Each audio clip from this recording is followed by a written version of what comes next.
happy Sunday, even though I'm not sure if I'm going to post this video today or if I'm going to wait for a day where I'm feeling a little braver.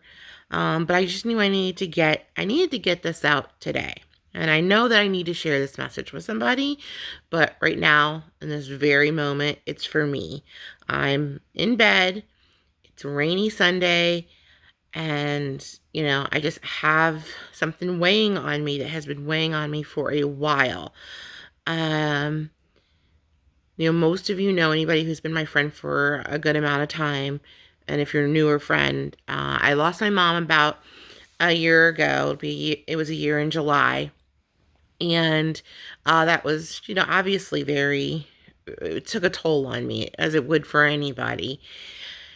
And, thinking about my mom and thinking about like the life that I have now and some of the things that she would want me to do and how she would be encouraging me on my health journey and how she would be so proud and how I know how involved she always was with my daughter. That just, everything I do, all my decisions, everything think about still circle like my mom and what her wishes would have been. She was one to always want like the best of experiences for me growing up. I mean, literally, we traveled the world together. Some of my very best memories in life were because of my mom and what she provided, and it wasn't even about money. It was never like she worked hard, but it was about experiences and how to make every moment like really count and how it could be fun. So, and how it could be learning, how it could be like a lesson in life. She was always about a lesson in life. So, I was up thinking about her last night a lot and I couldn't sleep. And I log into my Facebook and I see my memories pop up, and it was the cutest video of my daughter at ballet class. I guess it would have been 2 years ago now, and a cute photo. And of course, my mom's comments were on there. And then I started thinking about ballet class, and I knew that this was going to be a story I had to share one day. And I guess seeing the Facebook memory, I knew that today I need to at least say it out loud to myself and share it. I don't know, maybe today, maybe tomorrow, maybe in a month. I'm not sure. But I was living in Chicago, and my mom wanted Roma to have ballet classes. She wanted her to, to have anything and everything. So she said, find somewhere you can go. And I live downtown, like in the city, Michigan Avenue. If you've ever been to Chicago, ever heard of it, the Mag Mile. Didn't own a car because everything I could walk to work, I could go anywhere. So there was no like dance studio in my neighborhood. So I had to go to like kind of like the outskirt of the city a little bit. And but found a place, and it was maybe like a 15-minute Uber ride or so to get there. And so, we enrolled my daughter. Classes were so fun, so amazing. But I was battling depression. And it was like I had just realized I had started battling depression. And my mom and my husband and I, we'd been talking about it a little bit. And, they had noticed some changes in me. And, the depression stemmed from a lot of different things. But one of the things I think it stemmed from was me not being able to control something that I felt to be so, so simple. My weight. Like, why can I not fix that? So the depression got worse and worse and led to anxiety and led to like truly like were moments I felt like I had like these crazy thoughts, like these what ifs, like what if I did this, then, what if I got hit by a car? What if I got like, what if I was on an escalator and I fell down the stairs? Like what would happen to me? Just these moments of like loss and what would happen. So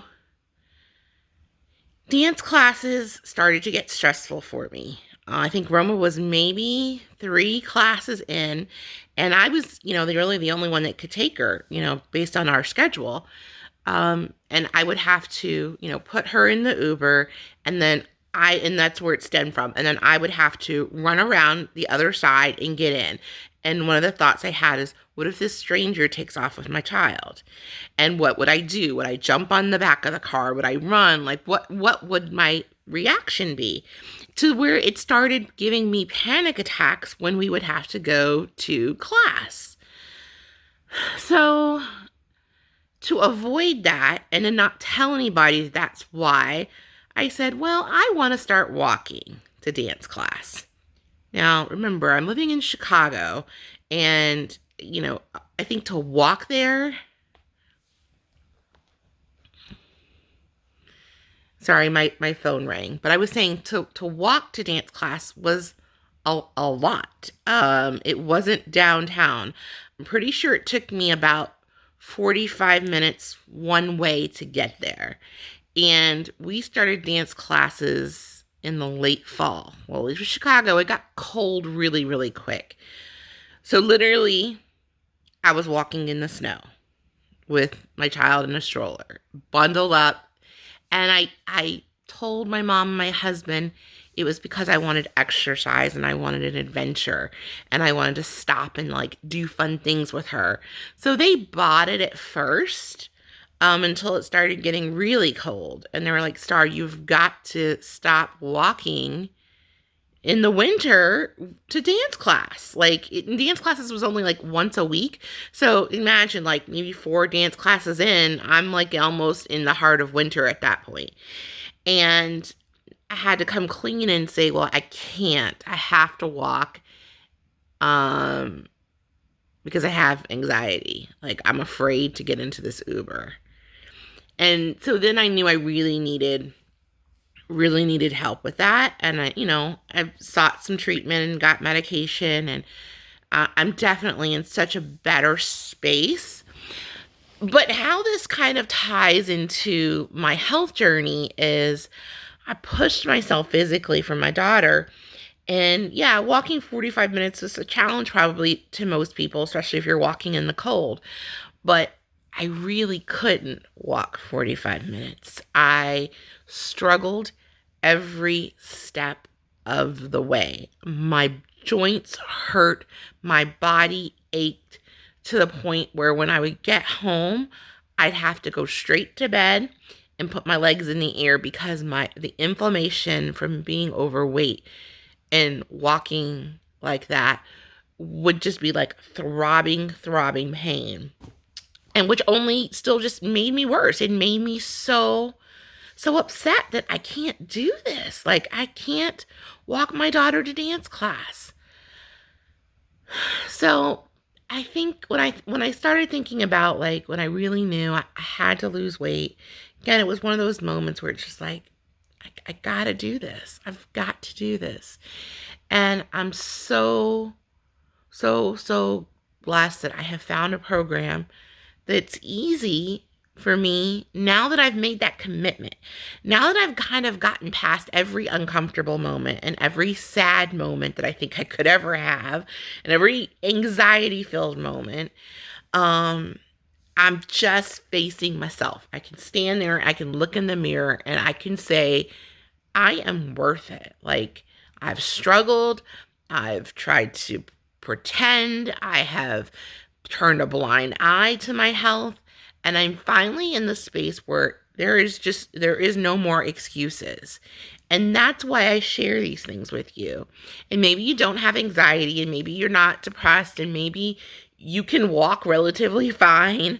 But if you can understand where I'm coming from, then that's why I share. And this is probably the hardest thing I've ever shared before. And yeah, I've told you all before that I've, had struggled with anxiety and depression. But me choosing to walk 45 minutes in the snow because I could not control how I felt was very, very scary for me. And I'm just so grateful that I'm in a better headspace mentally and physically. And physically, or mentally now, because I'm taking care of myself physically, I think medication or not, I would be still in an amazing place.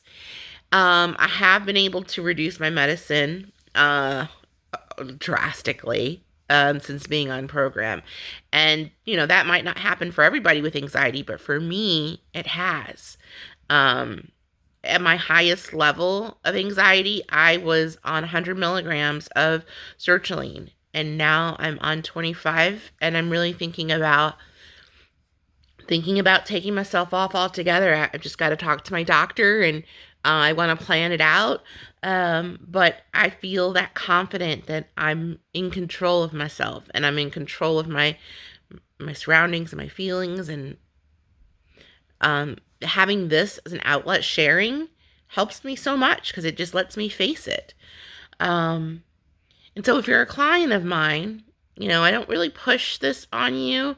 I don't push sharing, but sharing your journey is by far the most empowering thing you can do, beyond sharing it with me, but like putting yourself out there publicly and saying, you know what, I've struggled with my weight and I'm conquering that. When you say it out loud, you just raise the bar in your success level even more. That's why I ended up coaching, because I needed to continue to raise the bar. And that's why now as a coach, I'm telling you things like this, because I'm just continuing to raise my bar to keep myself successful. And if you're not a client of mine, I just want to share from my heart, so you can see that somebody who was at their most desperate times still able to turn it around, and still able to, now I've almost lost 60 pounds, and I'm stronger mentally and physically because of it. And you know what? That just means the world. So I will forever be grateful to this program, and forever be grateful to my coach, Kara, who posted, and all, just surrounding myself with these people that just empower me, means the world. So if you're a part of our community, I thank you. If you're not a part of our community and you've just been supportive and watching my journey, I thank you. If you think you should be a part of my community, then you really should be. If you've ever once been like, you need to let me know that, and I can talk you through what it's like. And yeah, again, not really sure when I'm going to post this. So I will definitely, put the details of when I recorded this and when I had the courage to post in the message. But thank you if you've listened to the end. I appreciate it, because I see that I'm running 13 minutes long. I don't think I've ever done 13-minute video before. So I thank you, and I appreciate you for just taking the time to listen to more of my story. Bye.